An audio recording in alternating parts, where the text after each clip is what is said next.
Duel Review is brought to you by NexusDigitalComics.com.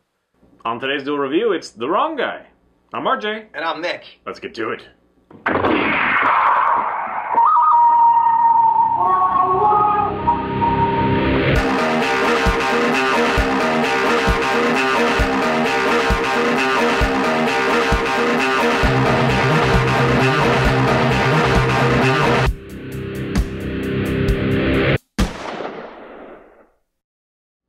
Hey everybody, welcome to the 28th of September. It is a Friday, and we are doing the movie The Wrong Guy. That's right. I have to, again, thank my brother-in-law for introducing this to me. He actually just saw it like at Best Buy or something like that, and he's like, hey, have you ever seen this? You should see it. It is Dave Foley, which I love. The Kids in the Hall. Maybe we'll review him at some time. There's a lot to review, but I've loved him for a long time, and Dave Foley is one of the best on there. He's gone on to do lots of things. You guys are familiar with Dave Foley. News radio, if you haven't seen it, it's great. Yeah, he and, David Anthony Higgins wrote The Wrong Guy, and there's also Jennifer Tilly in there, and the guy from Storm of the Century, which I can't remember, is like Colm, it's like C-O-L-M or something like that. Anyway, he does a great job in Storm of the Century. I got to review that. I love that little TV series. Anyway, The Wrong Guy follows Dave Foley playing Nelson Hibbert. He is basically a CEO of a company. He is engaged to the boss's daughter, and he thinks he's going to get a promotion. It starts off with him being like, "Hey, great day, isn't it?" Blah blah blah, and everybody's like turning away from him because he's really annoying. But he's so excited because he thinks he's going to get this promotion. Turns out the promotion goes to somebody else because who's also engaged to the boss's daughter. Yeah, to his favorite daughter. Right. And so everything kind of goes downhill from there. He gets outraged, and he goes in to tell the boss, give him what for. And he goes in there and finds that the boss has been murdered. And so many funny little things happen. Yep. He freaks out. He I don't want to spoil it, but I guess you already did. So yeah, he pulls the knife out because he's been stabbed in the back of the neck, and then he doesn't know what to do with it. He gets blood all over himself, and so he's like trying to find a place to put it. So he tries to put it back in, and then he can't, and so he runs off with it, and he's just screaming like a girl. Man. It's just this train wreck of. When I think about it, a lot of these moments seem cliche, and I use that word a lot, but they seem cliche, but the way they're done is so fresh and funny. Dude, David Foley is hilarious. I love him portraying this guy. They're all a bunch of Canadians, so man, those Canadians are just really good on the awkward humor, on the good. Yes. It's just really great. It's a really great movie. I highly recommend it. I was happy that Nick liked it too, because sometimes we're like, oh, I'm really passionate about this movie, and then we share it with each other, and the other person does not like it. So, well, Skeleton of Cadaver, anyone? Yeah, mostly it's me, but that doesn't like it. But this one, follow Dave Foley as he's convinced that they're after him, the police are after him, but the police already know that he's not the... Right, there was a video camera in there, and it showed who the real killer was, but David Foley doesn't know that, so he's running for his life. So it has that funny moment of the audience knows what's going on, and you just see the ways that it kind of funnily overlaps with the cops actually following the real killer, and then the killer thinks that Dave is after him at some point, right. Yada, yada, yada. Just a lot of fun moments, topical humor, things that you won't forget, things that'll make you laugh for years to come if you're anything like me. Like where he wakes up, he's eaten... Oh, we're spoiling a lot, so spoiler.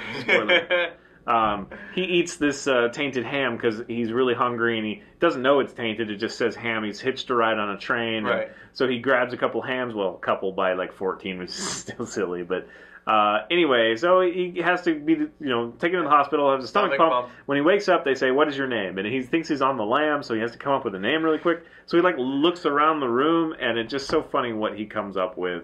I'm not going to ruin it beyond that. Right.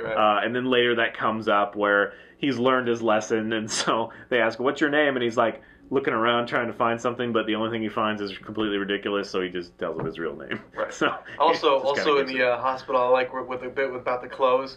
He goes to... Oh, yeah, he steals an old man's clothes, and then... Doesn't like it, so he goes to steal a lot of other people's... And then just starts trying stuff on to see what he likes. Audition what he likes. And, and Jennifer Tilly, she does play kind of a fun character. Yeah, I'm not a huge fan of Jennifer Tilly, but I think she did pretty well here. I mean... Best known probably for Bride of Chucky. Yeah. No, I don't. I hope not. But she's actually a really avid poker player, apparently. Oh, I didn't know that. Yeah, anyway... she is funny in this one. I do like her. She's, very soft-spoken, but very kind of direct about it. And they have this fun thing where they kind of turn the tables on, like the farmers versus the bank. It's it's the poor bank and the rich, wealthy farmers in this one and stuff like that. Yeah, the owner of the bank, he's like, these bastard farmers are pushing me out of business. There's just all these little tiny moments that add up to a great comedy. You know, like when he's threatening to, or you know, he's deciding, oh, I'm gonna head out now, and he's like jiggling the handle and like looking back and then jiggling the handle, like trying to get her to say, no, wait, stay, you know, kind of thing. And she's like, well, I guess you could, okay, you know, whatever. It's just a lot of little moments that add up, and you know, it's a standard, you know, length and just really well done. Oh, and the cops were hilarious because they were constantly using like 1997. Yes, the cops were constantly using government funds to, you know, go to New York and David Anthony Higgins, the co-creator, he plays that, and you would know him possibly from Malcolm in the Middle, where he plays the creepy the one that has the thing for the mother from the store, the convenience store, or the drugstore. Right. Anyway. But yeah, he's constantly using government money to go to... Flies off to New York to see his sister or plays or whatever. Yeah, playing with some escorts, you know. We're watching Moby the play. Moby Dick the play. Yeah, and he keeps saying, like, I'll never catch this guy. He pulled himself up into the air vent, you know. He's like, he's too much of a criminal. I can never catch him. And then they're like, oh, you got unlimited funds. He's like, well, I guess we'll go see my sister in San Francisco. Like that. Oh, man. Pick her brain. Go to a strip club. Ask them if they know him. You know, stuff like that. It was good. It's a really funny movie. Really solid. David Foley is hilarious. You know, I think this is one of my... I wouldn't say the best David Foley movie ever, but this is definitely something that's really awesome, and I really enjoy it. I'm glad. Yeah, I agree. I'm going to bring up his name. Calm, the one that I was trying to remember. Calm Fiore? Because I really like him. I think he's understated. I've seen him in a couple of comedic roles. I can't remember which one lately, but he plays like a black suit, you know, a government agent or something. Right. In a movie I've seen recently, and he has just this understated humor. He plays the straight man very well. And again, Storm of the Century, that's not a comedy, but it's a great performance. Anyway, he does a great job. I think that this movie would be cheesier without that, and also the music. I brought up to you the music and the intro scene are so serious and so spot on that makes everything else funnier. Yeah, the music is I mean, like, all this ridiculousness is happening, but the music is just, I'm serious. It's like this is a serious film. movie. It's like an awesome suspense thriller. It's like The Fugitive or something, where you're like listening to the music. If you weren't listening to dialogue and seeing the images, you totally think it was a serious movie. Yeah, and the intro is very like James Bondy, kind of with like the shapes coming in and a little Ocean's 11, you know, kind of thing. And it's just very serious and funny. Of course, you do have like a nerdy Dave Foley like running, like his animated character running. It's a little off. But it's funny when you actually watch him run. It looks like he's running. That's absolutely. How he runs. They might have even done similar to the rotoscope thing that we worked on Fire and Ice. But so anyway, I'm so thrilled that he actually liked one that I liked. So I like a lot of things. Go check it out. Unfortunately, it's not on Netflix. You'll have to buy it, but you can probably get it for like $5 on Amazon. I've lent my beautiful copy out so many times that I didn't even know I had it for a while. He found it. I was like, dude, you were looking for this, right? Yeah, because I thought it was gone. I lent it out and I never got it back. I thought, you know, kind of thing. And so it's one of those ones that I want everybody to see. So go check it out. Go check it out. All right, guys. Thanks for watching. Please subscribe on our YouTube channel and tell us what you think.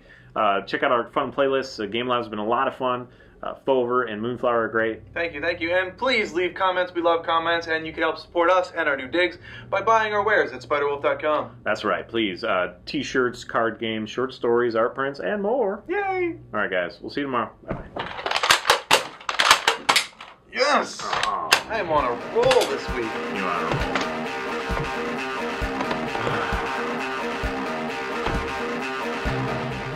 Next week, it's Ghostbusters, the comic.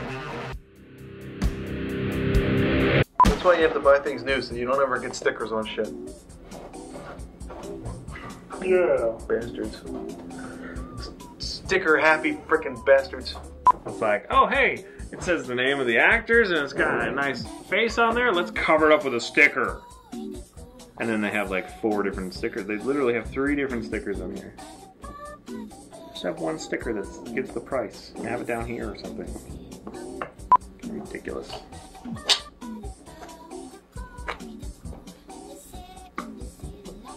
Entertainment. Stupid. Good enough. Duel review. It's good enough.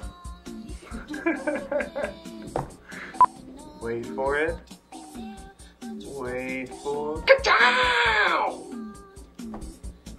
That's a keeper. Yes! Oh, I am on a roll this week. you on a roll.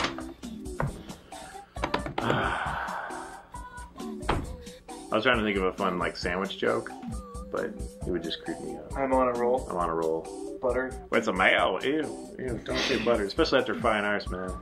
Oh, come on. Too many male butts, man. You guy. I love the butt. Particularly men, but women. Dude, you have to watch Fire and Ice. There's a lot of butt in it. Oh, sweet. My prayers have been answered.